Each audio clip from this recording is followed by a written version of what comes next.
and welcome to my 71st video. Thank you so much for joining me. If you are a return subscriber, or hello if you are new, my name's Adrina. I'm an Australian teacher and mum, currently on a break at the moment, trying to figure out this whole Teacherpreneur online space, selling my teaching resources and Clipart on Teachers Pay Teachers and online. Now today's video I'm going to dive in deep with exactly what you need to include in a Clipart set to sell on Teachers Pay Teachers. When I first started my Clipart journey, there was no information, as far as I could find, on what exactly I needed to include in a Clipart set to be able to sell on Teachers Pay Teachers. So this is all knowledge that I've learned along the way, as well as being a Clipart collector and just figuring out what works for me personally as a clip artist. So this is a very specific video for those beginning clip artists who are wondering, how do I do this? How do I package up a set? What do I need to include? And what do I need to know? And with that said, let's get into it. In today's video, we are going to be talking about what to include in your clip art set to sell on Teachers Pay Teachers, aka TPT. So let's jump straight in. The following information is the basics of what you need to have, at least highly recommended, included inside the Clipart file that you are wanting to sell on TPT. So let's get started. The first thing that you need is a credit logo. The reason why you need a credit logo is because it allows the user to include it in their credits page with a link to your store when they use your clip art in their own commercial use work. So when someone buys and downloads your clip art to create something new, a new work, a new resource, a new thing, a new product, then that person is required by TPT to reference the people or things that helped them create that resource. So by providing a credit logo to the user in your clip art file, it just gives an easy way that that person can use that little image to then link back to your store to say, yep, I've used this clip artist in my work. And as a clip artist, that aids as extra promotion for us, because if someone downloads their product and they've seen that they've used a particular type of clip art and they like that, they might click on that and go to our store. So that's future people then finding us. But also, like I said, TPT actually really requires the person that has created the product or resource to credit the things that help them actually make that resource. So it's an important thing to have, and a lot of clip artists won't allow you to use their work in commercial use unless they are credited. Now, sometimes you may find in other marketplaces that crediting is not required, and that is okay for some other marketplaces, but generally on TPT, people have a credit page, and that is where people will use this credit logo to then reference you as the clip artist. So second of all, you need to include a terms of use. So this will vary from clip artist to clip artist, but it usually comes in a form of a PDF document. Here to the left, I have a little example of one of the ones I include in my terms of use download when you purchase a product from me. Now, my terms of use is very lenient and it's very simple, and I am, like I said, pretty lenient with my terms of use, and I like it that way. Not all clip artists are like that. Now, however, I do require you reference my store name using my credit logo, or just in some way, shape or form. It could be a link, or it could just be my name. That is required for you to use that in your commercial works.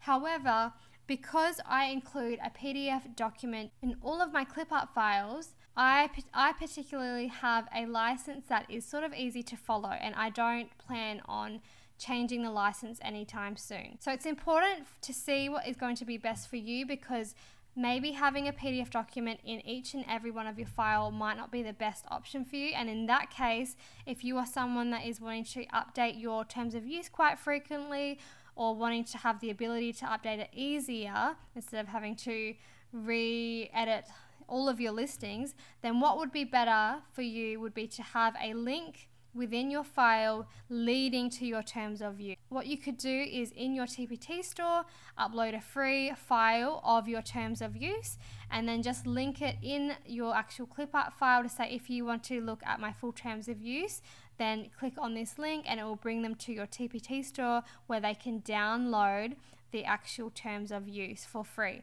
That way you only have to update one document and you don't have to go through each and every one of your uploads that you've redone to re-update them.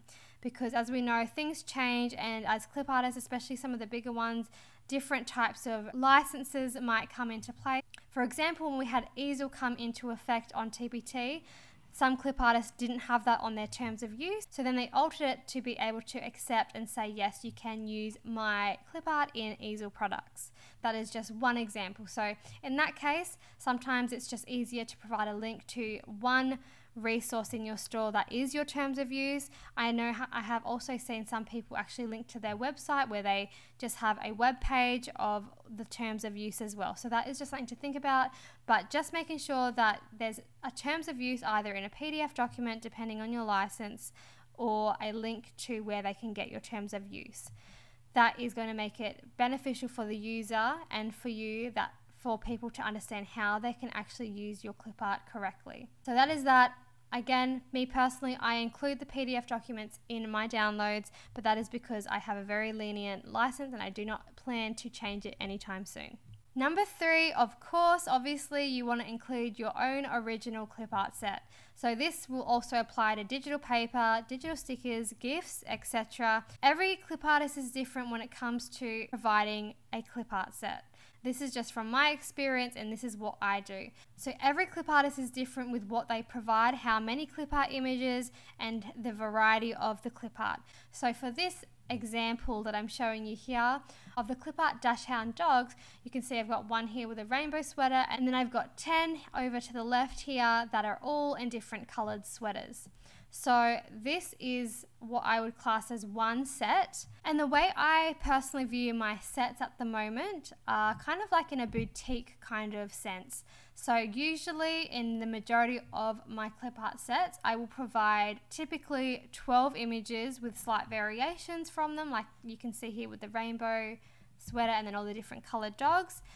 But that is typical to my store. You might like to provide 12 different complete items and not just have the same thing in different colors, but it's totally up to you. Every clip artist is different, like I said, but the main thing that I want to highlight here is that it is your original clip art work. So as I've said in various videos in the past, when I first started this journey, I did start off a little wonky and I started off creating things that were trademarked, and I did not know that at the time. So my biggest advice is make sure that you do not try and create the big names like Lego, Minions, Harry Potter, Pete the Cat, Eric Carle's characters, Disney, any popular books that you don't have permission to recreate characters from. That is something that I would really push forward and say original is always best. So you just want to make sure that when you're providing your clip art, that it's your original work. And again, you can create what you like in your clip art set, and every clip artist will be different. So this is just an example for today of these 12 dogs in different colored sweaters.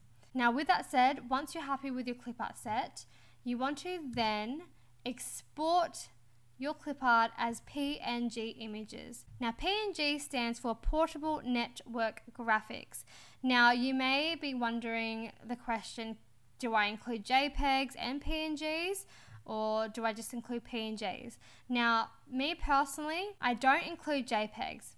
You can include JPEGs if you wish, but personally I don't find them necessary on TPT, but it's totally up to you. Other marketplaces might find that a bit more valuable than TPT. The reason why I don't include JPEGs is because the majority of teachers are wanting to use these in worksheets and create resources. And JPEGs, they're not as versatile to use when you're creating a worksheet. Some teachers may like the JPEG versions, but the JPEG version just means it's a solid white fill background that you can't layer things on top of.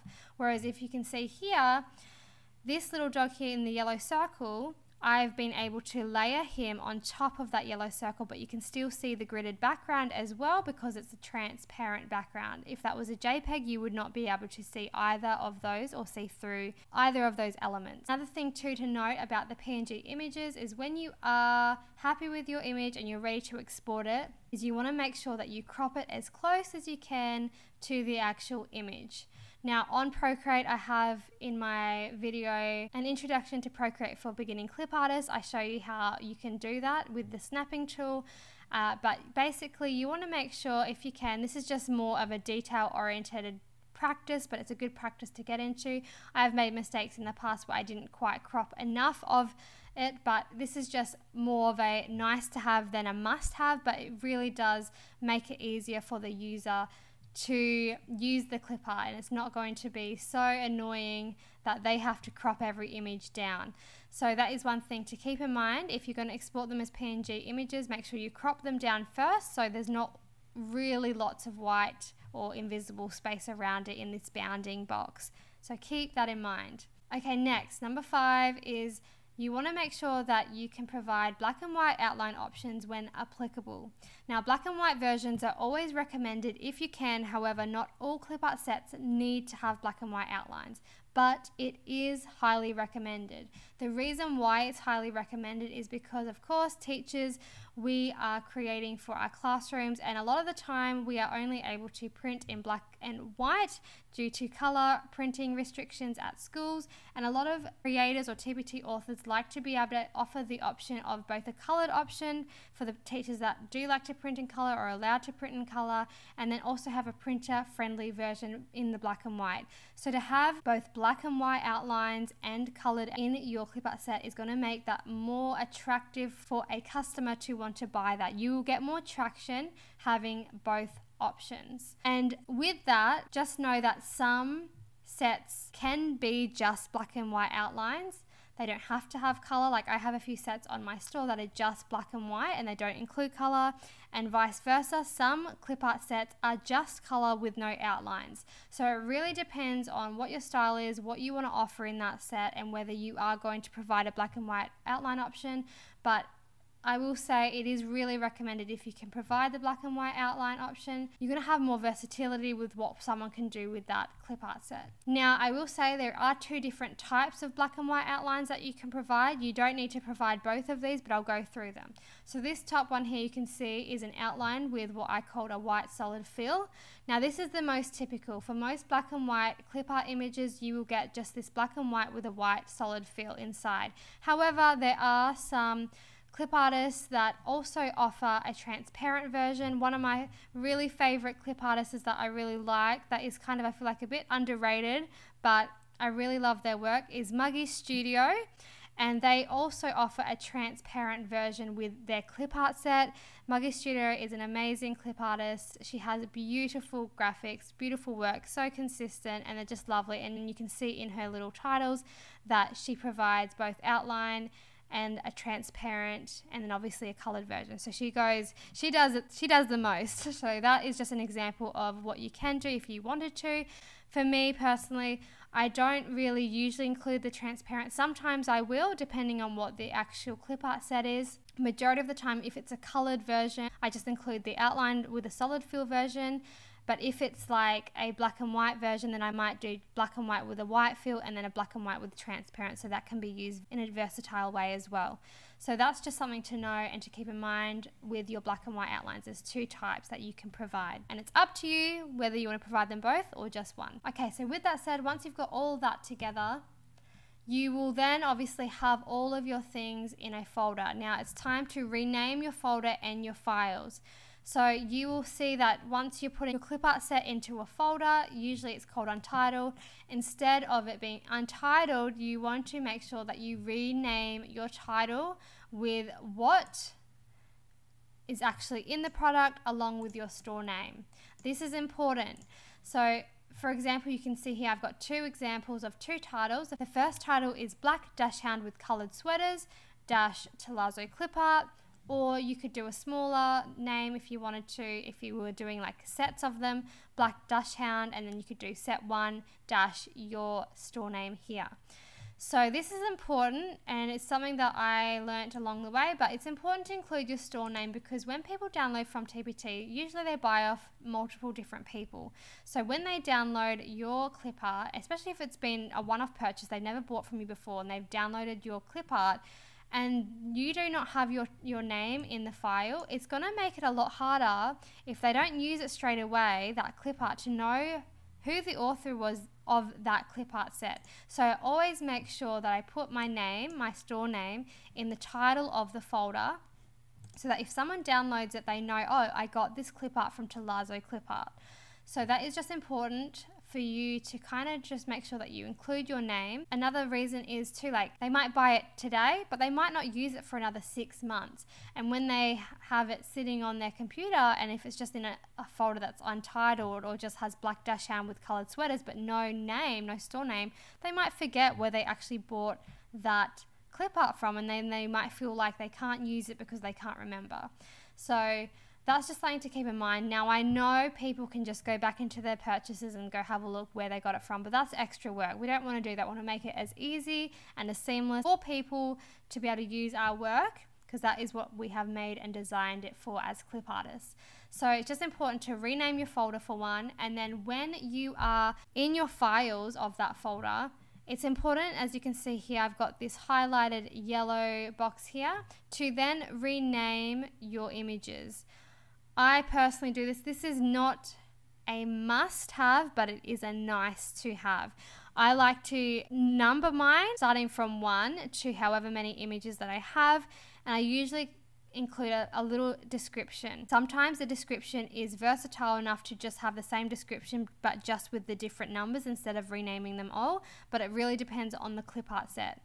So say, for example, if I had a Love Heart boho set, I might just include the numbers 1 to 12 and write boho love heart, but just have that all the way through with different numbers on them instead of renaming them as colors. But when I am doing things like this, which is where there's obvious colors, I might include, like what I've written here, black dashhound with rainbow sweater, black dashhound with yellow sweater. It just depends on the clip art set for me personally, but it's just important to find a way that you can structure and organize your files so they look nice inside the package. And yeah, it's not just like 1, 2, 3, 4, 5 or just untitled. There is some sort of naming system so someone can easily access what they want out of that folder. Okie dokie, so once you have renamed your folder and your files and you're happy with that, this is a brief example of what it should look like. So you'll see here, this is your blue folder. Now I am on a Mac, so I don't know if this is going to look exactly the same on a PC, but you get the gist. So you have your blue folder here, and within your blue folder, you can see here just at the end here, you can't see it fully, but you can see I've got Tealazzo Clipart at the end. So I've named it my title of what is actually in my clip art set. I've got my store name, and then inside the actual folder is the files. You can see here I've got my logo, Tealazzo Clipart logo, then I've got my terms of use PDF, and then I will go in and have all my clip art. So I've only got 12 clip art images in this, like I've said. You can see the last one is an outline here, black and white outline, and the rest are colors. So this is a basic guide of what it should look like. Now, this is a guideline that I like to stick to. There is no right or wrong exact method to this, because it really depends on how you like to structure your clip art sets as a clip artist. Sometimes some people actually even include files within the file, so they might do like colored and black and white versions. I have done that with certain sets, but it really depends on the clip art set and what you are wanting to do with that and how you're wanting to structure and organize it. I'm just providing this to you as a guideline of what I do, and hopefully you can make your own truths up from that and use this as, like I said, a guide to what you're going to do for yourself if you're looking at getting into clip art. So that's a brief look into what it should look like. Now, once you are happy with all of that, then you want to move on to packaging it up for good.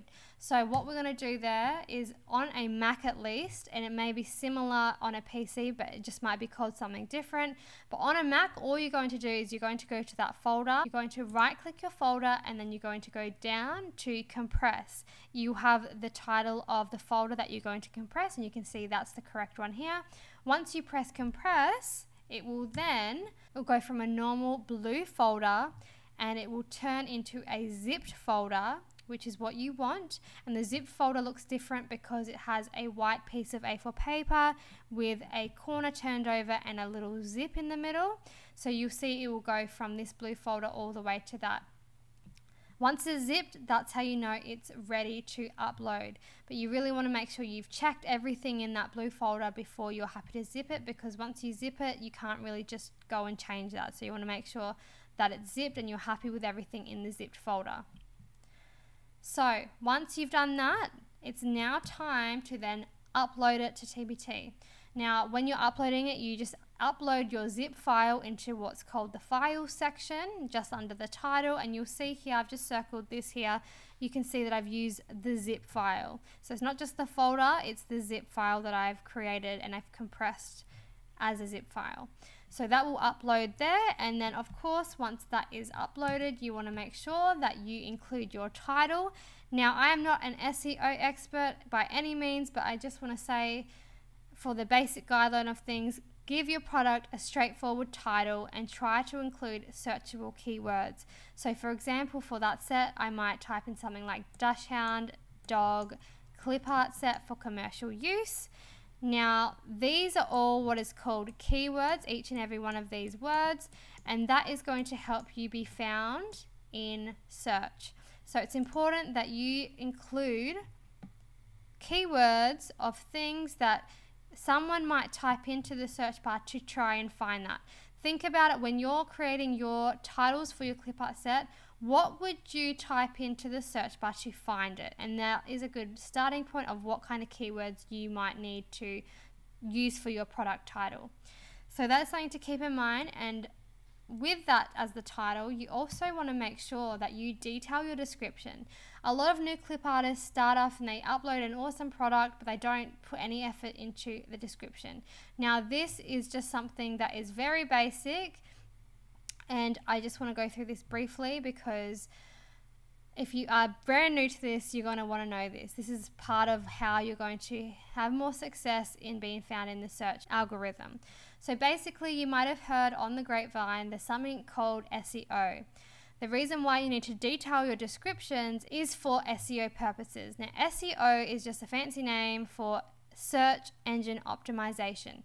Whatever platform that you are on online, they have algorithms and they have search engine capabilities. So when someone is wanting to find your work or your resource or your clip art set, whatever you are putting out to the world, you need to make sure that in your description there are keywords, and also just for the user to be able to see what's actually included, that will indicate that this is what your product is about. Without a description, the algorithm or the search engine cannot scan all of these words to find the keywords put on the pages for somebody that is looking for your work. So for someone that was looking particularly for a dachshund clip art set, because I've included the word dachshund in my description, I'm going to have more chance of being found instead of just including the word dog, because dog is so broad. You want to try and keep a range of different keywords so that they can be found under different words. And that's just something to keep in mind. And I've just put it here. If you're brand new to this, this is the main things that I think is important in your description. You want to basically include what it is, what's included, and this is good to just kind of have a dot point sort of situation for people that are skimming and scanning, because not everyone's going to read exactly everything that you write in here. And then either having a brief, better look into your terms of use, or linking a free resource from your store that brings you to your terms of use, like I was mentioning in the earlier part of this video. So I did not touch on thumbnails or PDF previews in this video, but these are just the main things that you need to start off knowing if you are wanting to sell your clip art set on Teachers Pay Teachers. Do not skimp out on your descriptions. Like I said, this is just a very basic outline of what you can include. And it's important to make sure that you do include something in the description and not just leave it blank. And so that's just something to keep in mind. So I hope that's a little bit helpful. But in summary, you guys, so let's just go over what we've learned in order to be able to package up your own clip art set to then sell on Teachers Pay Teachers. You need a credit logo, you need a terms of use, whether that be a PDF inside the folder or just a link to your resource where your terms of use is hosted. You need your original clip art set or whatever you're selling, whether that's digital papers, gifts, etc., etc. Now you need to include PNG images as a minimum. Now if you want to include JPEG with your clip art images as well as the PNG, that is okay. For me personally, I didn't mention this before, but JPEGs are only really use for digital paper. The reason why I use JPEGs for digital paper is because digital paper does not require the same capabilities as a PNG image does. A background as a digital paper does not need to have a transparent background, and so by saving a digital paper as a JPEG, you get a smaller file size but you get the same quality. So that is why I do JPEGs for digital paper. In the beginning, I started out doing PNG digital papers, but then I learned that, and so then I now do my digital papers in JPEG form, and I just include my PNG images in my Clipart. So I don't worry about doing PNG and JPEG for Clipart, only JPEG for digital paper and PNG for Clipart. And so number 5 is black and white options if applicable. If your Clipart set has the possibility to get more traction having both options, then it's important to try and include both a black and white and a colored option. But if you know that this is something like a design element bundle that might only be used for more of the design elements that might not need a black and white option, you don't have to include a black and white version. But just keep in mind, black and white versions are going to probably get you more traction to a Clipart set if you provide both of the options, because then someone can't really complain and say, oh, do you have the black and white option version? And if you don't, someone might not choose to buy that. People do look at Clipart sets whether they do have a black and white option, and sometimes they make that decision to purchase or not to purchase something if they don't have that available. So, and if you see any of the really successful clip artists on TPT, you'll notice majority of them have a black and white version available with their clip art collection. So with that, number 6, rename your folder and files to suit. So you can do this any way that you want, but just try and make sure it's nice and organized in a way that looks nice and professional, and it's not just everywhere messed up. Like, that is important, and make sure that you include your name, your store name in your folder. And then number 7, you want to make sure you compress that folder into a zip file. And then once you've done that, number 8, it is then time to upload that zipped file to TPT. And I've just got in brackets here, don't forget about the title, using those keywords, and the description, making sure that you've got those 3 elements. Sometimes you can add some more elements like other things you may like, and you can add some links to other products that are similar, or even just encouragement also to leave a review so that they can get and earn TPT credits. That's something I know people can include in their descriptions as well. Now, 2 things here that I did not mention that are also important in your clip art process is your thumbnails and your PDF preview if you are going to have one. Now, they are something that I did not touch in too much on in this video, but maybe in the future I will. But just know that obviously you want to make sure that your thumbnails are showing what is included, and that you are showcasing your product, because getting someone to click is the first step. So you want to make sure that they look nice and attractive. And secondly, with your PDF preview, TPT is favoring those that have PDF previews. I'm glad that I started off from the beginning of my store having PDF previews, thank goodness, so I don't really have to go back and update those. But it will be up to you as the clip artist whether you want to provide a PDF preview or not. But with what they're saying about the algorithm, they are favoring those that do have a PDF preview. That is because they did some statistics and it showed that the products that had a PDF preview sold more than those that didn't. So it's important, even when you think of yourself when you're shopping on TPT or even online, do you like to see what's involved in that product that you're potentially going to purchase? I know for me personally, I do, and that's why I do have my PDF previews. But they're things I didn't mention in the video, but just things for you to know. But these are the main things in summary, what you need to know in order to sell on TPT and package up your clip art set. Alrighties guys, so that is the basic foundations of what you will need to know in order to sell your clip art on Teachers Pay Teachers.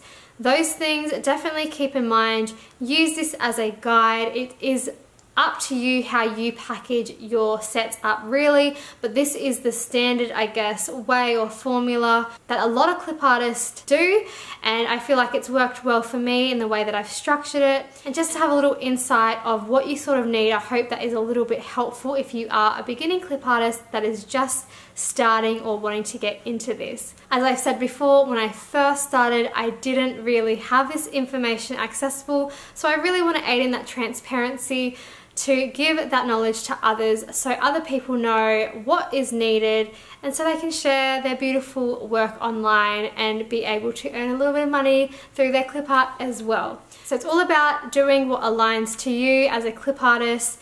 You get to choose, you make the rules, but hopefully this can aid as a guide into what you need just to get you started, and then you can go from there. Alrighty, so that's just the guide. It's all about having those things and then also creating things that you love and enjoy to put out to the world. So thank you for stopping by the channel. If this is the first video you're watching of mine, then feel free to go and have a look through my playlist all about clip art.